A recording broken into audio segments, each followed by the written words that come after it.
And 3, 2, 1. I believe that we are now live. Check. Mic check is complete. Thank you. Thank you for being here on Super Bowl Sunday while the whole country is watching football. You are here with me on the mic. Thank you again. We were here last night. We're here today again, ladies and gentlemen, with my good friend, my oldest friend, because he's old. He's 70. And How old is he? he's very old. I'm 26 going on 27. And you are 69 going on 70. No, I'm 70 going on 90. So amazing. Thank you again for being here. It's my pleasure. It's a privilege, like I told you. And I'm very happy and honored to talk to you about affordable home ownership in the Bay Area, which we call A Hope. Our foundation's name is A Hope. That's right. And I am open to any question that you have. I'll answer it. Before we go there, though, I'm just going to share real quick. So this card is very special. If you were on the episode yesterday, you might have seen me bring this up. This card that's torn apart and attached by a little piece of tape is really special to me because you gave it to me at the time that we met in our lives. And it's one of those Deepak Chopra cards from back when he was having the Global Network for Spiritual Success.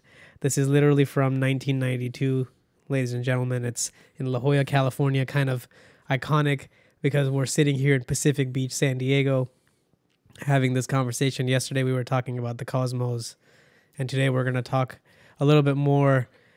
We had the really beautiful line that you said yesterday, think globally, act locally, and you are going to demonstrate and show me today of how you intend to do that. But before we begin, I want to read the law, the dharma, the 7 spiritual laws of success. Today is Sunday, everyone. So today's law is the law of pure potentiality.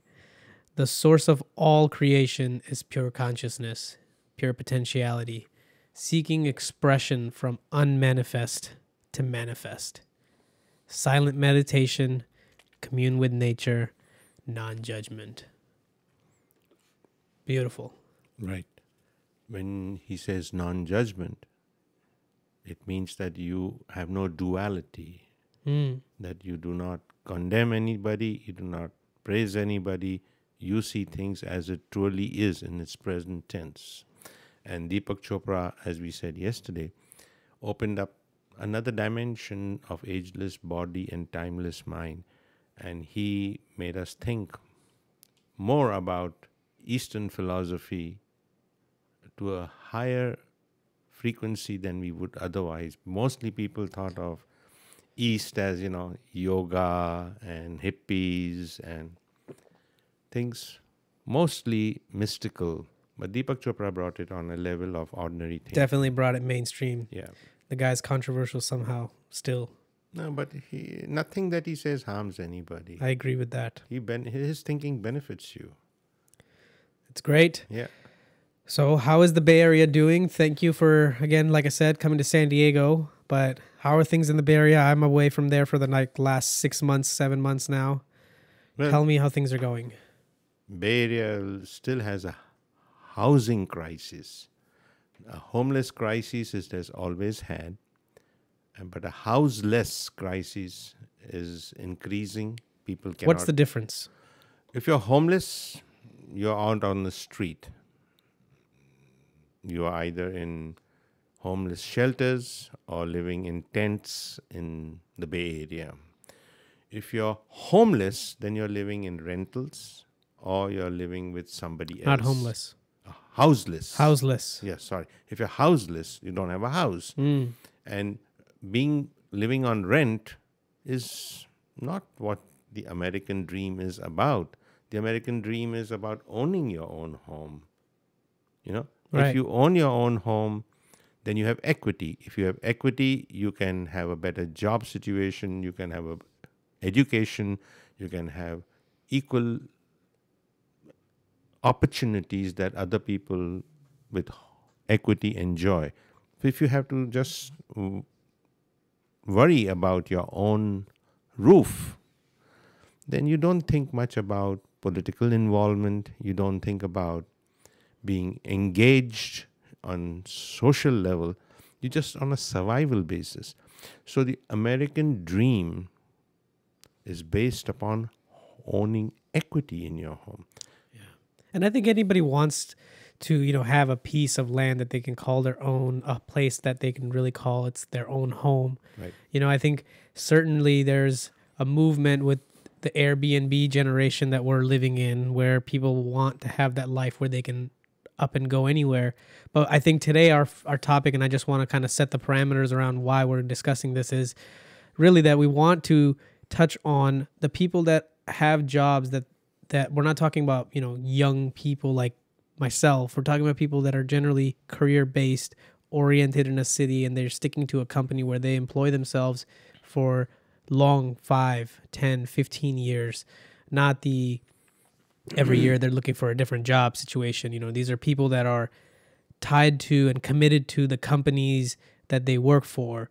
And the folks we're talking about are people in the labor force, the support staff. The support staff, mostly in the food business, the cafeteria business, and administrative in a corporation. They're working for a high-tech company in the Silicon Valley Bay Area, and they have to commute for 2 hours to get some decent housing, and they can't afford to buy it. They rent it.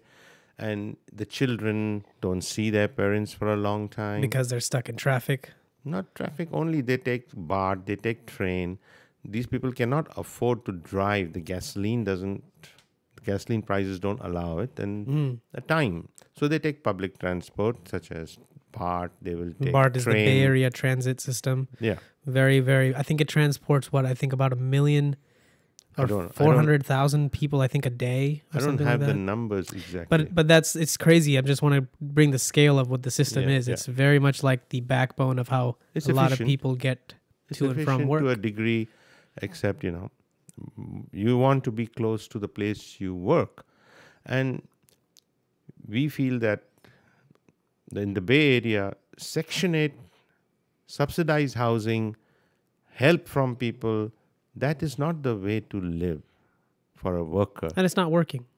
It's definitely not working. We can see that. Yeah, it's obvious. I mean, you don't have to ask about it. It's obvious. And it's one step away from becoming homeless. What I believe is that if you have the corporations help, then we can make a difference. Corporations, now what we're talking about is there's all these big companies in Silicon Valley. Right. They're employing hundreds of thousands of people, but they're also employing hundreds of staff people that make sure everything's run smooth for the essential employees, right? The people that are preparing the food, for example, the janitorial staff, the kitchen staff, administrative staff, office staff. Yeah. Parking, security, whatever it is. They are working for a corporation. They shouldn't have to be treated as assets that are imported or outsourced out of the Bay Area, come in, work, and go back. You are a multi-million-dollar corporation. You do digital work throughout the world. And how you treat your employees is very important. And if you cannot in some way support them into living decently and having equity in the home. So a hope is a foundation. That's the foundation that I want to talk about. Want to talk about. Yes. Let's get into it. Yeah. Affordable home ownership partnerships at entry level. HOPE. Yes. Entry level is important. Let's define that. Yeah. Entry level is somebody who has not bought before and is working for the company, is making jointly as a family, 2 people, $99,000 and want to own home. So we give a budget to the whole process and we say, if you can pay $20,000 down and have $3,000 a month payment, you can join a hope, and we have a plan in which we bifurcate the ownership of the property into 2 liens. Right. Well, let's not get there right just yet. Okay. I want to talk a little bit about what A Hope is trying to do. From what I understand, These people could be any two members that are, living together, and they have to be qualifying by making 99,000 jointly and have tax returns to show that. to prove that. And then they can qualify for this program by approaching. They don't qualify with us. Correct. So they are sponsored by the corporation that they work for. So the corporation will say, I have 20 people who would like to join in this 100 townhome village that you're making. Right. And in this 100 townhome village, I'm going to send 20 people or 50 people. And they basically sponsor these people and say, we will back you up Right. into that townhome. What the process is like this. You bifurcate the ownership into two liens. One is for the land and one is for the building on it. The land is sponsored by a foundation. And A Hope. And the building itself is sponsored by the corporation. So I think the analogy that you always give is a plate and a cup or a bowl on top of the plate. Right. So the plate is the land Right. that A Hope provides, and the cup that goes on top, which could be the townhome where the family member wants to live, Right. two joint family members that work for a Bay Area corporation that live, then they can live across the BART line, right? So they can get to and from work. Yeah. Our initial plan is to have 5 villages. Okay. We'll start with 1, but 5 villages on the 5 BART lines.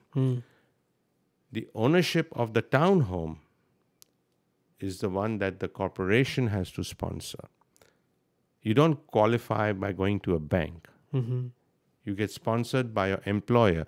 It is the employer's endeavor to see that the employee has an equity-based 2-bedroom townhome on the BART line. So what kind of employer would we expect to be interested in this? It would be somebody that's obviously looking to be very caring of their employees. Not only caring, it's a shame that if you are a multi-million-dollar corporation and your employees don't have any equity in the home and have to go for 2 hours out into Vallejo or further than that into Fairfield and Stockton and commute to your corporation in the Bay Area, especially Silicon Valley. And if you are on the BART line, there's absolutely no justification that you cannot help these people to live so that they can get public transport to work and back and have a good family life. Right.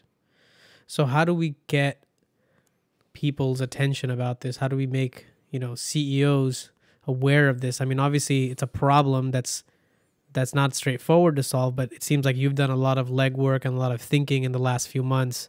We've been talking about this for the last 2 days. Today, earlier, we sat down and we had a nice long discussion. We looked at the whole business plan and the whole proposal of how, and you really have this thing really well planned out. So I urge anybody that's watching the show, and if you want more information, we will give you that at the end of our conversation here on where you can potentially find that. But definitely you've laid out everything from what the housing could look like to how you would qualify, what are the criterias, and how we would get, the investment for this, how we would have all the front end and the back end. You've thought of every little thing. I couldn't see any stone unturned. Right. No stone unturned, I should say. As far as the financing of the townhome is concerned, usually when you're in housing, you look at the front end ratio of the salary of the person who's going to be the buyer of the townhome. In our calculations, where you bifurcate the liens into a junior lien and a senior lien, which is the cup and the plate. Right. So meaning the plate is the senior land. lien. Right. So And there's the two junior liens. lien is the cup. Got it. And in that, the front end ratio, usually if you ask a real estate person, he said it should not exceed 30%. In the Bay Area, it goes as far as 40%. In our calculations, with homeowners associations, insurance, mortgage, guarantees, warranties, all expenses, We have calculated it to be 30% because we'll be using modular housing. Modular housing brings the cost down, it brings in fast, it's doable, it's workable, and is being done in the Bay Area right now, and it's being done in other parts of the country. It's the fastest thing going right now, modular housing. Can you tell me what that means really quickly? It means it's been manufactured at the factory. It's not like a mobile home. It's not prefabricated home. It's modular home, which means each part has been manufactured and then they assemble it and then they ship it in and then they do the finishing work on the premises. On site. On site. The land preparation is separate. The concrete, the roads, the layout. Make sure the foundation is prepared is separate. Everything is first, is done. And then the 2-bedroom townhome, just a number, 1,000 square feet, they give you a number at about $160 a foot. Now, even if you assume that after all expenses, it goes to $190 to $200 a foot, you have a townhome at $200,000. And the land itself is not calculated into that. So you have two liens. But the foundation works in close partnership with the corporation. And the corporation is the one that is most helpful to its employees and says, yes, we will accept this partnership with the foundation. What does the foundation get? We just bring people together. So how does the foundation bring about the land portion in this? Okay. First, you got to buy the land. The foundation with the corporation and its sponsors of the foundation buy the land. So all of that legwork has to be done like all together. So you have to have lined up a corporation that's interested in sponsoring employees for housing. Right. You have to then have the foundation work with this corporation that has the ready employees. It's a partnership. It's a partnership, which means you have to help each other. And it has to be with a California bank because these are not conforming loans. Conforming loans usually are with Fannie and Freddie, and you can discount them. I don't know what that means. Well, when you loan money for homes, that mortgage goes into a portfolio, and that portfolio then gets traded. I see. In this case, because it's non-conforming with Freddie and Freddie standards, it goes into a portfolio at a California financial institution. It need not be a bank, it can be a credit union. I see. You see? So that portfolio is managed by a California financial institution for the land and for the But does this benefit the state of California? This is a non-government partnership. Right. We don't want government involvement in this. Which is the beauty of this. I just want to pause and just highlight that because a lot of times, you know, we rely on the government to come in and make some sort of a system or a change of some sort to make sure that we are, taken care of from all the taxes that we pay. But that's not necessary that, you know, the government will always be there for you at your rescue. And part of what this plan is and what this promotes at A Hope Foundation is that you can actually make a solution that's people driven.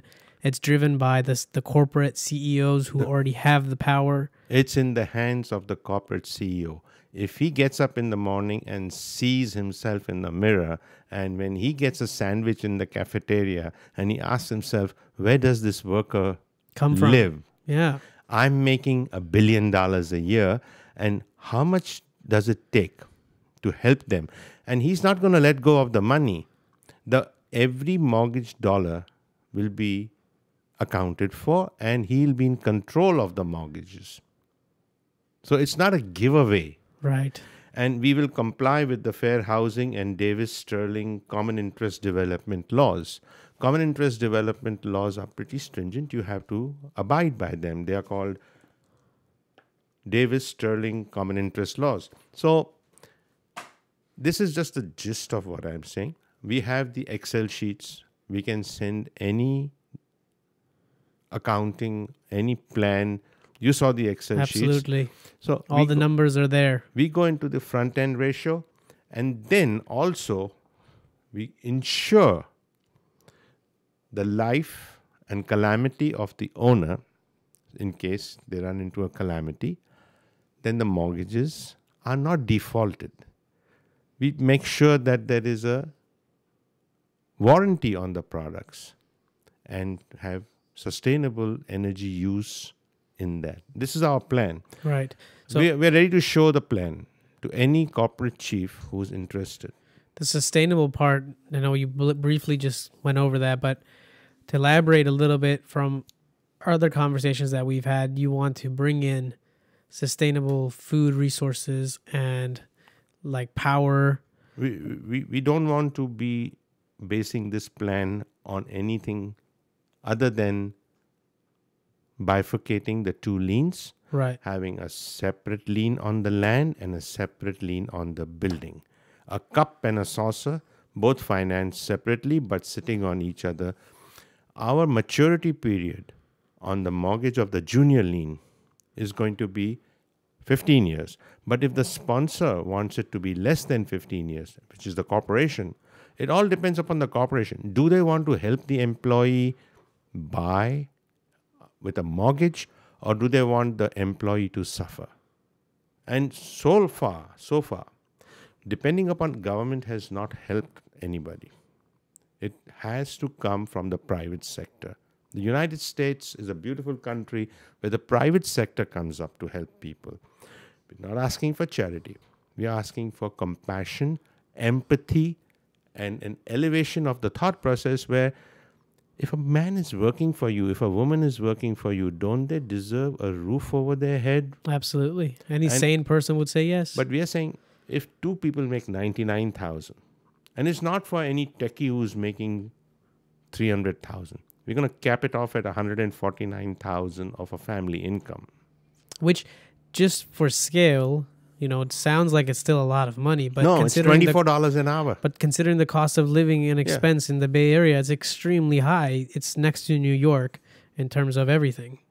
$24 an hour multiplied by 2,080 hours a year, that's 40 hours a week, comes to 49,000. Two people making 49,000 is 99,000. That's not a lot of money. They can't even dream to buy. But if the corporate chief wants to help, it's a great idea. In the whole Silicon Valley, Salesforce was the first corporation to come out and publicly say that we should do something for the homeless. There were still corporations who said, no, that's not the right way to do. What are you thinking about? Why can't you think like Salesforce? Do you know if they did anything about it? Yes, Salesforce, Benny Hoff. Yeah. He has a very different type of thinking. He says India inside. And he himself has 1 + 1 + 1. They have not gone in the process of equity ownership, but they are helping the homeless. First time a corporation has come and said, we should help the homeless of the area. I don't want to be involved in homeless help. I want to be involved in houselessness for the employees of a corporation who is doing fantastically good in the Silicon Valley. I like that. Yeah, much as I like what Benioff is doing, I don't want to be part of that. Homelessness, there's so much happening, and it's a huge problem. I'm too small to work. I just want one village. I want one CEO to tell me he's interested. I'll go wherever he says. I'll explain. I'll show. I'll work with him. Now, what's my benefit? Why do you have so much energy at 70 years old? Thank you. I don't know very many. I said thank you. I think. No, it's so true because it's like you're so passionate. Like I will go anywhere. I will explain to anybody. See, what it is that it takes just one village of 100 townhomes, and this is going to be laid out very nicely. It's going to be in an area where there's already a big box or a big shopping center which has not worked out, or in an area very close to an BART station which is not efficiently used right now. I see. We don't say that it is going to be very, very close to Silicon Valley. It will be on the BART line. If we can get one CEO to think and act with empathy. Somebody to even consider this outside the box plan. Yes. We need somebody that has the vigor and the passion that you have. 1 hour of his time. would be valuable. is going to change his mind. And you know what? I would really hope that somebody watching this, if you believe that there's something that you can do, if you know somebody who's a Silicon Valley CEO that wants to make a difference in the neighborhood that his employees come and work for him in. Not homelessness, houselessness. Houselessness is a definite term that, we're defining it as people that can never afford to buy a home of their own. Right. And have to live really far away to come to their jobs and, make a living in a very tough, time is already so constrained with all these things. You give your time is not yours anymore. Your time is already divided up amongst your kids. It's divided up amongst your job. It's divided amongst your commute. Many things. Can we put up that spiel? Absolutely. Let me put that up. So we're gonna come here. Basically, it explains in 4 steps what we're trying to do. Come up there. Yeah. There it is. See, so A Hope is a non-profit foundation with a mission to organize affordable home ownership partnerships at entry level. That's very simple. The foundation bifurcates the financing ownership into 2 separate liens. Financing of each lien is arranged separately to make the payments affordable. The third point is that there are 2 liens. Senior lien on the land is arranged by the foundation. Junior lien on the building is sponsored by a private partnership with a corporation. Here the important part is the corporation. We want no government help in this. Right. This is people helping people. But the corporation will be in charge of the money and the mortgages and have a seat on the board. Seat on the board is important. Very important, because nothing happens without approval. And the fourth point is that the junior lien on the building, 2 joint buyers with tax returns show a joint income of $99,900 to be sponsored. By the corporation. By the corporation, they have to be sponsored. And the monthly payment on this townhome is $3,000 with a $20,000 deposit out of pocket to finance the entry level 2-bedroom. Who would be doing that deposit? They have to do it, and it will be at the financial institution. It will not go into any corporation, into any private, or into the account of the foundation. It will stay with the financial institution. I mean, the $20,000 that they have to deposit. Right. So let's say I have 2 joint buyers that have the tax papers to show $99,900 tax return or tax income. Right. Now, I need to come up with $20,000, right? Right. I being one of the 2 joint buyers. So where do I get $20,000? That I cannot tell you where to get it. If you don't have the 20,000, you cannot get sponsored by the corporation. There has to be some skin in the game. Your skin. Got it. Okay, understood. So that's where your piece comes in as the person who's going to be living in this home. You are living, right? Yes, I'm pretending to be. If you don't have 20,000, yes, I cannot help you. If you don't have a job, I cannot help you. Understood. If the corporation is not willing to sponsor you, and you're not a techie making 6 figures or $250,000, you're just making $49,000 with that corporation. And the corporate chief has to realize, like I said earlier, if I'm having a sandwich in the cafeteria when this worker comes to me, don't I feel where is this worker living? Why? So that's a fair point. Fair point.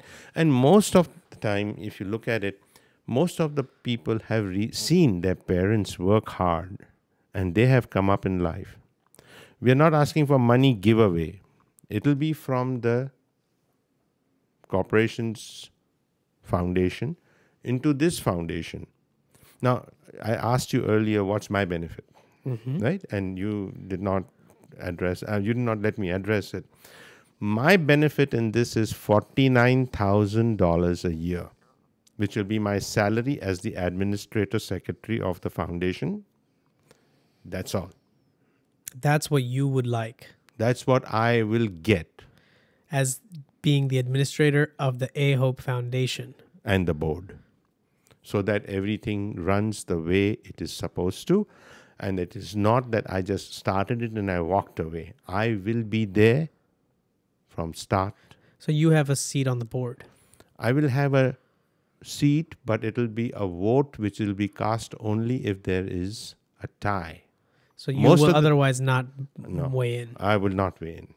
I cannot, because it's biased. because it's not the right thing. You should let the people who are in the process decide, whether it be the owners of the townhomes or whether it be the sponsors So of it seems like there's a lot of negotiation that needs to happen between the employees and the employer. Okay, supposing you're an employee and Yeah. you ask your employer, you say, will you please sponsor me? And your employer says yes. And you can own, what can you buy with $20,000 in the Bay Area at $3,000 a month? Nothing. You can't even rent it. That's right. At that time, is the employee going to lay any conditions to the employer?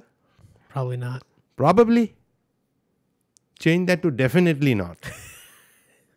Well, I don't know. What do you know? For $3,000 equity in 1,000 square foot townhome, modularly built, For 15 years, for same rent, 15 same years, same rent, price. and you will be there. That, I think, is a very, very good point that you make, because even if you rent anywhere, your rent is going to increase year over year, And eviction. and they will threaten you with eviction, and all that happens. Here, we're saying with the Same AHO, community. you will be part of this same Same place. neighbors. Same cafe at the corner that will give you a daily meal if you want to. Same place where your children can come in and everybody knows everybody. It's definitely something that a chief executive or a techie who's in charge of a corporation should say, let me look into what this guy is saying. I agree. Yeah. I think so. I think you make a very good proposition, and I think it's worth a listen for one of the Silicon Valley giants who has a massive influence on the economy of the Bay Area, because they're employing so many people into their company, like a Salesforce, like a Amazon, like massive. I mean, there's so many ones to name. Alphabet, Google. Facebook. Yeah. Everybody can use this plan. Now, when I was in Bay Area and I spoke, you said, come on over to San Diego and I'll do a podcast. First I said, why should I do it? But then I said, you know what? Even if one person seizes and gets it to a chief executive of a large company in the Bay Area, Right. for example, a nephew of a CEO, and he sees it and he says, Uncle, can you see what this guy is saying? At least listen to him. That's all we want. All ideas start with think different. And that's what we want in this studio. We want to blossom people's lives, and we want to spread beautiful ideas that I think can really change the world and actually give you a new perspective on things. So I really thank you for giving me this opportunity to convey this idea. And if I come too strongly, you say it's very strong passion. It's also a little anger. Sure. It's a little Justified. anger. No, it's not. It's not anger from any point of view. I'm 70. I'll be making an exit from the planet very soon. But how can these young guys have so much money and not help the workers who are in the support system of their corporations? Well, how does it show international globalism? How does it show generosity? How does it show that you matter to the corporation? How's the sense of belonging for the worker who cannot even afford to live close to the corporation? So there's a little anger, but at the same time, you know what? You have to say, I appeal to your higher sense of being, that you want to help the worker of your company. Yeah. That's a Chopra thought that you said. That's right. Today is the Sunday thought. Yeah. Why don't you read that thought one more time? We will. We'll definitely do it. So Sunday is the law of pure potentiality. So potentially. I mean, this is all potential that we're speaking of, that we can actually change the circumstances in the Bay Area. Think different. Think differently. So the source of all creation is pure consciousness. You've definitely thought about this pretty consciously. Awareness. Of sound mind and judgment and your years of experience in many different avenues that you've worked with. So you've definitely used a lot of conscious effort to come up with this. Pure potentiality, seeking expression from unmanifest to manifest. Right now, this is an unmanifested, beautiful proposition, and we really need the help of corporations in the Bay Area and their support and partnership, more importantly, because we need the joint effort. Without government help. Without government help to bring this together. Because Section 8 is not working. It's definitely not. And neither is subsidized housing. So it's up to the corporations to form a better partnership with their employees. Homelessness is a problem. But we are not talking about homelessness. Houselessness is what we're talking about. Yeah.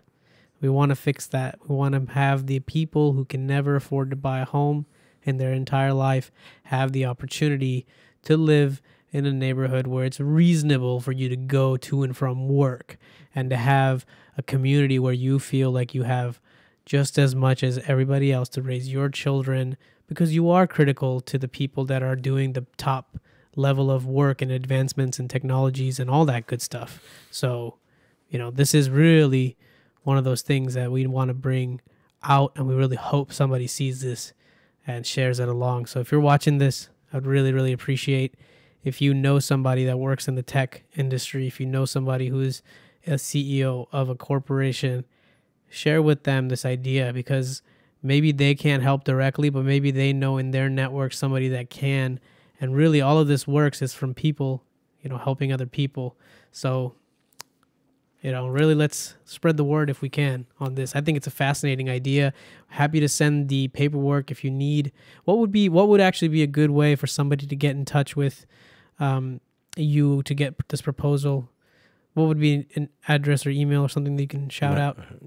Can you type it out, or do I have to shout it out for now? Okay, it's Banu, Banu. Yeah. Dadlani, Dadlani @gmail.com. Pretty simple. If you even Google my name, Banu Dadlani. Right. That's right.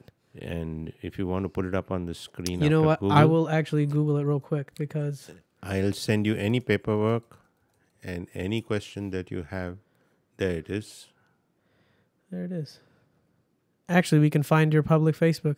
I'm on Facebook. And he's also on Facebook. Yes, I am. 70-year-old man living it up on Facebook. On the bridge. On the bridge, San Francisco Bay Area. Beautiful. Abhinav, I want to thank you very much. You have done a great favor to everybody by exposing the idea. And yeah. I'm happy and honored to be on your podcast. Thank you. Thank you for being here. And, just to conclude, there's more information, more technical information. We just didn't want to get into it and overwhelm everybody with the first video on this. Happy to do more segments as, interests come in. But yeah, thank you again for being here. Appreciate it. Good night.